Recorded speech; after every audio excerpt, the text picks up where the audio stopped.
shattered dreams. The sound of heels striking hardwood echoed through the empty studio as Elena Vasquez practiced long after everyone else had gone home. Sweat glistened on her brow as she executed another complex sequence, her reflection in the mirror showing a woman of extraordinary grace and intensity. Again, she whispered to herself, restarting the music. At 26, Elena knew time wasn't on her side in the competitive world of Seville's flamenco scene. 3 rejection letters lay crumpled in her dance bag. The latest, from Compañía Flamenca Nacional, hurt the most. While technically proficient, your interpretations lack proper respect for tradition. Elena had heard it all before. Too experimental, too emotional, not authentic enough. The traditional flamenco establishments of Seville had no room for her vision. Dance that honored tradition while speaking to modern experiences. As the sun set over the terracotta rooftops, Elena finally gathered her things. The small dance studio where she taught children's classes couldn't sustain her much longer. Her landlord had already hinted about raising the rent. "Last one out again, Ellie?" The night watchman, Gabriel, smiled kindly as she passed. "You know me, Gabriel. Always chasing perfection." "Someone was looking for you earlier," he mentioned casually. "Left a card." Elena took the elegant business card, eyes widening at the name. Mateo Reyes, founder of Impulso Dance Productions. Everyone in Spanish dance knew Mateo's reputation, brilliant, demanding, and notoriously difficult to impress. "What would he want with me?" she wondered aloud. "Said he saw you perform at the festival last month. Seemed quite interested." The next evening, Elena found herself at La Mariposa, an upscale tapas bar where Mateo had suggested they meet. She'd worn her only good dress, a deep burgundy that complemented her olive skin. Mateo was already there, nursing a glass of Tempranillo. He was younger than she'd expected, perhaps early 30s, with intelligent eyes and an intensity that made her nervous. "Elena Vasquez," he said, rising slightly as she approached. "Your reputation precedes you." "All bad, I'm sure," she replied with a nervous laugh. "On the contrary, your performance at the festival was—" He paused, searching for the right word. "Provocative." She couldn't tell if this was a compliment. Traditional companies don't seem to agree. "Traditional companies are dying," Mateo said bluntly. "They recycle the same performances for tourists while true flamenco, the soul of it, withers." His passion surprised her. "That's exactly what I've been trying to say through my choreography." They ordered, and as the evening progressed, Elena found herself opening up about her vision. Flamenco that honored its Romani and Andalusian roots while embracing contemporary influences. "You understand the duende," Mateo said, using the flamenco term for the mysterious spirit of evocation. "But the old guard sees only the rules you break, not the spirit you preserve." When he finally explained why he'd sought her out, Elena nearly choked on her wine. "I'm producing a new show. Contemporary Spanish dance that honors tradition without being enslaved by it. I need a lead dancer who understands both worlds." "And you think that's me?" Elena couldn't hide her skepticism. "I know it is," he replied with certainty. "The question is whether you're brave enough to prove everyone else wrong." As they parted ways outside the restaurant, the evening air warm against her skin, Mateo handed her a folder. "My studio. Tomorrow at 9. If you're interested." Their fingers brushed, and Elena felt an unexpected jolt of electricity. There was something in his eyes, a challenge, an invitation, perhaps both. Walking home through Seville's winding streets, Elena realized this might be her last chance to prove herself. Mateo Reyes was offering her opportunity and validation, yet something told her working with him would be complicated in ways that extended beyond dance. She opened the folder to find notes and concept sketches for a production called Sangre Nueva, New Blood. The vision was daring, innovative, and exactly what she'd dreamed of creating. For the first time in months, hope flickered in Elena's heart. Tomorrow could change everything if she was brave enough to take the first step. Reluctant partnership, Elena arrived at Mateo's studio 15 minutes early, her nerves making it impossible to wait any longer. The address led her to a renovated warehouse in a gentrifying industrial district. its exterior unassuming, but the interior transformed into a state-of-the-art dance space. "You came!" Mateo's voice startled her as she stood admiring the sprung floors and high ceilings. He wore simple black practice clothes, his posture impeccable even in repose. "Did you think I wouldn't?" Elena set down her bag, already slipping off her street shoes. "People often talk about taking risks. Few actually do." He gestured toward the center of the floor. "Show me what you can do." "Something original." Elena hesitated only briefly before nodding. "No music?" "As you wish." She closed her eyes, centering herself. When she began to dance, it wasn't with the sharp percussive movements typical of traditional flamenco, but with something more fluid that gradually built in intensity. Her body told a story of yearning and restriction, of breaking free. When she finally incorporated the distinctive hand flourishes and footwork of flamenco, they emerged organically from her contemporary foundation. When she finished, breathing hard, Mateo's expression remained unreadable. "Well?" she finally asked, unable to bear his silence. "Your technique needs refinement," he said flatly, "but your instincts are exceptional." Over the following weeks, Elena and Mateo developed a working relationship that was equal parts productive and maddening. He pushed her relentlessly, criticizing imperfections no one else would notice. Sometimes she left rehearsals fighting tears. Other days, she experienced breakthroughs that made her feel invincible. The small company Mateo assembled included 4 other dancers, Sofia and Carmen, classically trained with open minds, and the brothers Miguel and Javier, whose street dance backgrounds brought fresh energy to the production. Again, Mateo called out for the 12th time one evening, as they worked on a particularly challenging sequence. "Elena, you're anticipating the transition.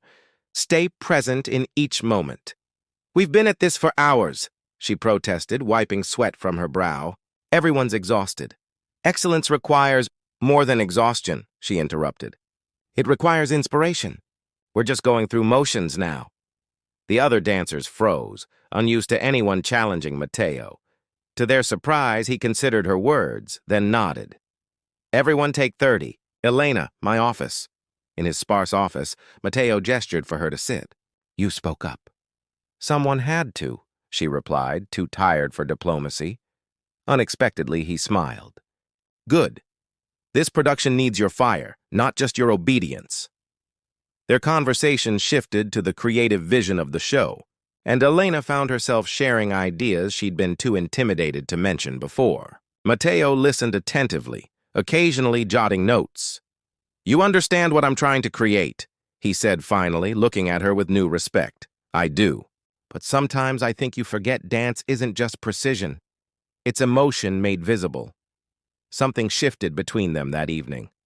In subsequent rehearsals, Mateo began treating Elena more as a collaborator than simply a dancer, seeking her input on choreographic choices. One night, working late after the others had gone, they found themselves developing a passionate duet for the show's climax. As Mateo demonstrated a lift, his hands strong at her waist, Elena became acutely aware of their physical connection. "Like this," he murmured, guiding her through the movement. His breath was warm against her neck, his body solid against hers. When he set her down, neither moved away immediately. Their eyes met, and Elena saw her own confusion and attraction reflected in his gaze.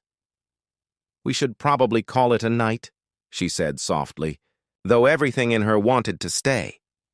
"Probably," he agreed, but his hand lingered at the small of her back. The moment broke when his phone rang. After a brief conversation, his expression darkened. "Problem?" Elena asked, gathering her things. "Santiago, my business partner and primary investor, wants to see our progress tomorrow." Mateo ran a hand through his hair.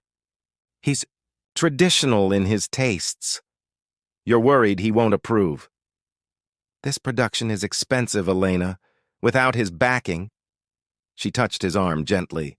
"Then we'll show him something he can't possibly reject." As she left the studio that night, Elena realized that more than her dance career was at stake now. She was invested in Mateo's vision, and increasingly in Mateo himself. Despite her determination to maintain professional boundaries, something undeniable was growing between them, as complex and passionate as the dance they were creating together. Whispers of doubt. The tension in the studio was palpable as Santiago Mendez settled into his chair, his expression already skeptical. In his 60s, with silver hair and an immaculate suit, he represented the old guard of Spanish arts patronage, wealthy, influential, and deeply conventional. "Impress me," he said to Mateo. Barely acknowledging the dancers, Elena felt her stomach tighten as they began the abbreviated showcase. They performed selections from each section of Sangre Nueva, culminating in a portion of the duet she and Mateo had been developing. Throughout the performance, Santiago's frown deepened. When they finished, the silence was deafening. "This is what you've spent my money on?" he finally said to Mateo. "Bastardized flamenco mixed with... What is this, street dancing?"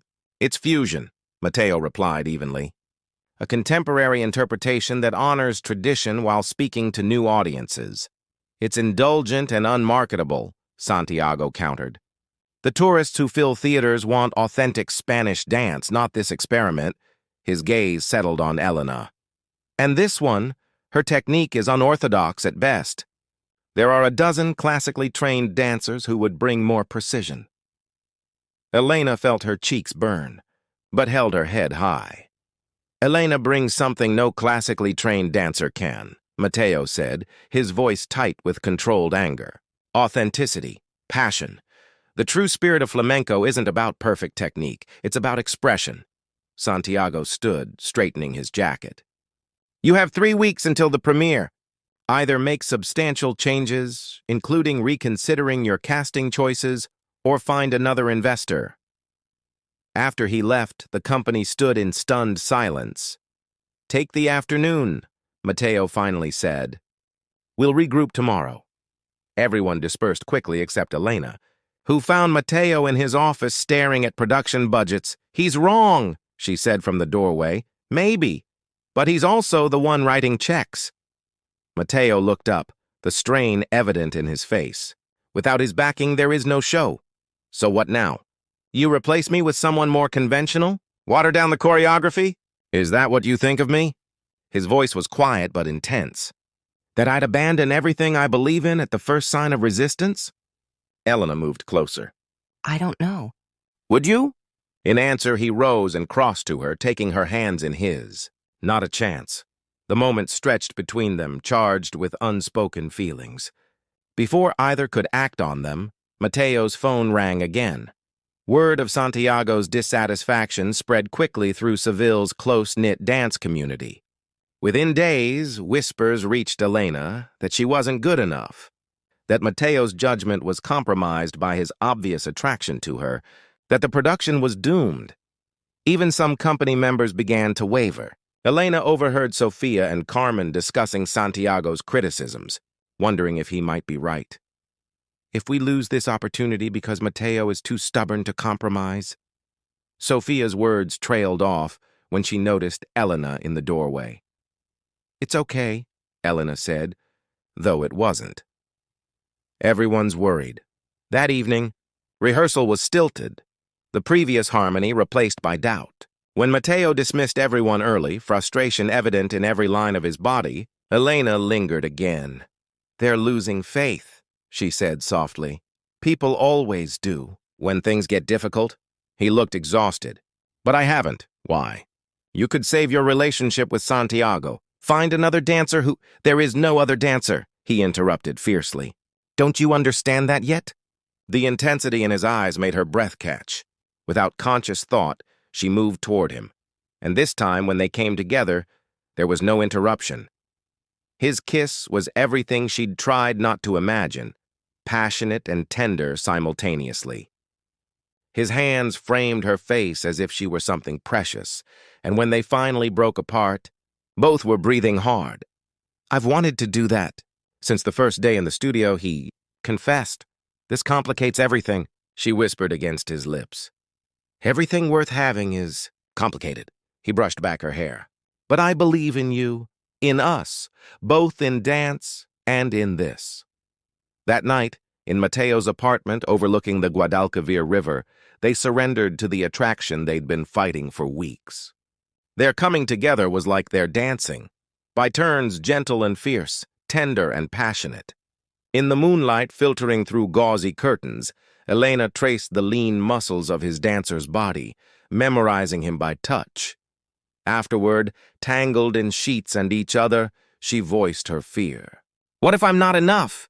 What if I ruin everything you've worked for?" Mateo propped himself up on one elbow, looking down at her with an expression that made her heart race anew. "The only way to fail is to stop believing in your own voice. Promise me you won't do that no matter what happens." As dawn broke over Seville, Elena made that promise, to Mateo, and more importantly, to herself. Part 4, the breakthrough the Teatro Lope de Vega buzzed with anticipation. Despite Santiago's threats, Mateo had secured the historic venue for one night only, a high-stakes gamble that would either launch Sangre Nueva or end it before it truly began. Backstage, Elena peeked through the curtain at the filling seats. Critics from major publications sat in the front rows. Santiago was there too, his expression grim, accompanied by several other potential investors. Nervous? Mateo appeared beside her, handsome in the simple black suit he'd wear for his introduction. "Terrified," she admitted. "But ready," he squeezed her hand. "Remember what we created. Nothing else matters tonight." The last 3 weeks had been a blur of 18-hour days, refined choreography, and stolen moments of intimacy. The company had ultimately rallied around their vision, even as Santiago made good on his threat to withdraw majority funding. Mateo had invested his own savings to keep the production alive, telling no one but Elena how much he had risked. "Places in 5, the stage manager called. In the dressing room, Elena stared at her reflection as she applied her stage makeup.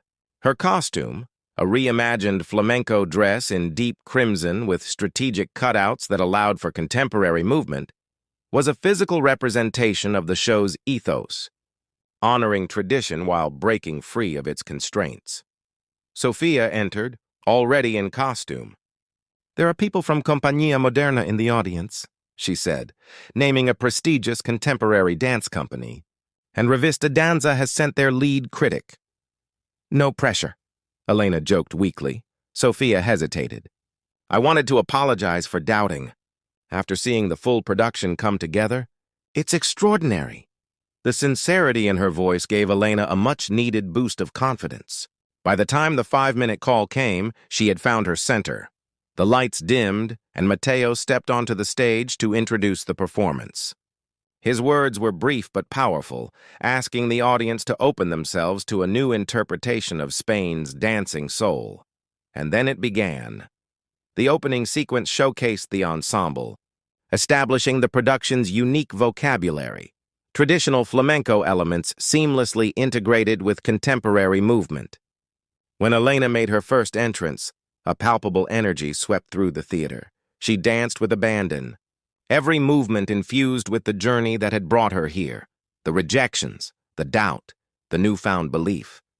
In the duet with Miguel that represented struggle against convention, she felt herself transcending technique, reaching that elusive state where dancer and dance become inseparable. The first act closed to substantial applause. Backstage, the company exchanged excited glances. Even the most skeptical technicians were nodding in approval. "They're with us," Javier whispered.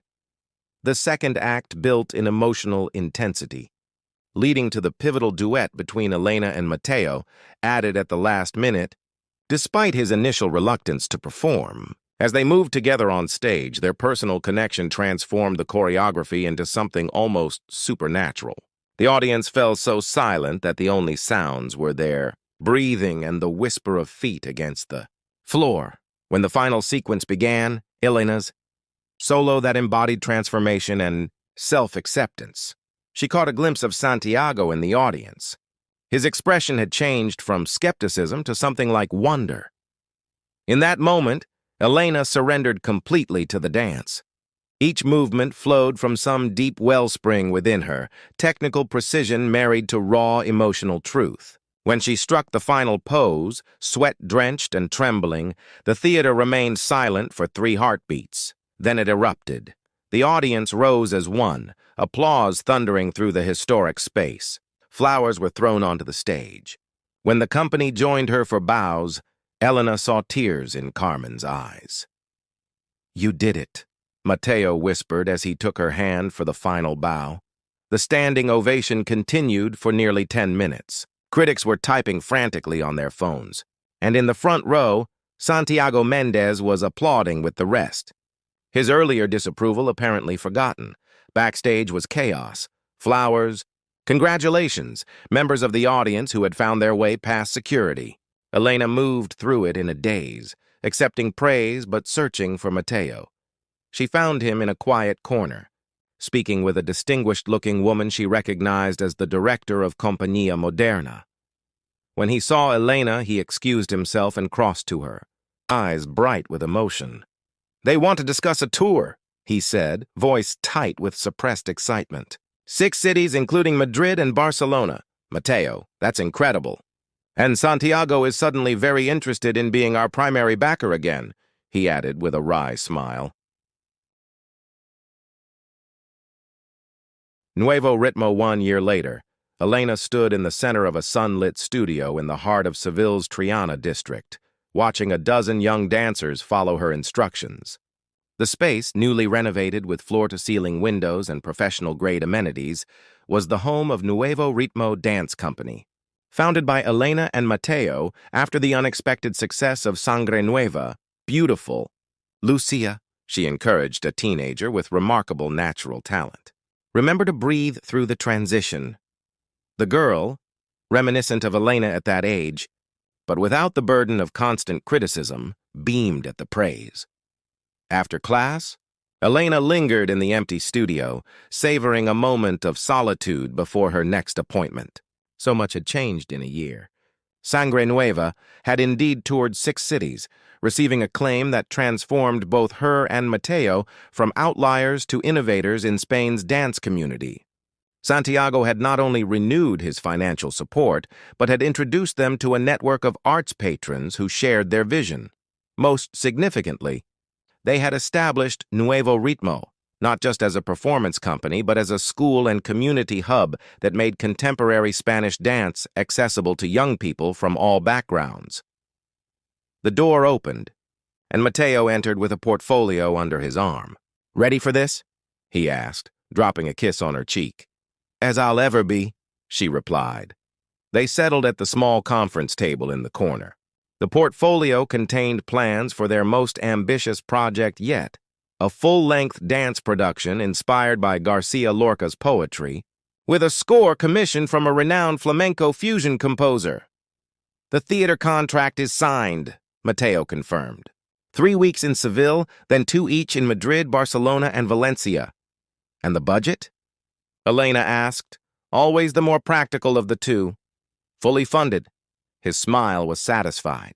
"Santiago brought in 3 new investors who specifically want to support our educational initiatives alongside the production." It was still strange. To Elena that Santiago, once their greatest skeptic, had become one of their most ardent supporters. After the premiere, he had confessed that Sangre Nueva reminded him of the revolutionary spirit that had drawn him to flamenco in his youth. As they reviewed the production schedule, Elena felt a familiar flutter of excitement. Their creative partnership had only strengthened with time, each bringing different strengths to their collaborations. "I want to incorporate some of the students," she suggested. "Not just as an educational opportunity, but because their raw energy will enhance the piece." Mateo considered this. The future sequence? It would be thematically perfect. This was how they worked now, building on each other's ideas, trusting the creative process. Their personal relationship had evolved similarly, growing deeper and more secure with each challenge overcome. After finishing their work, they walked home through Seville's vibrant streets, fingers intertwined.